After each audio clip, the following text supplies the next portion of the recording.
A major youth baseball tournament is bringing hundreds of teams from across the region to the Peoria area this weekend, turning local fields into a bustling hub of competition.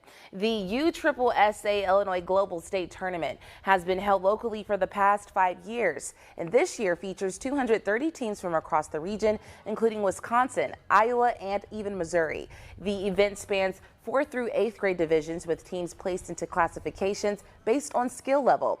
After pool play, teams are seeded into either gold or silver brackets, with each team guaranteed at least 3 games before single elimination play begins. The gold bracket champion will receive a premium Louisville Slugger glove, part of a partnership with JP Sports and Louisville Slugger. The director, Gage Thompson, says the tight coordination between Eastside Sports Center and MTCO has resulted in the event's growing success.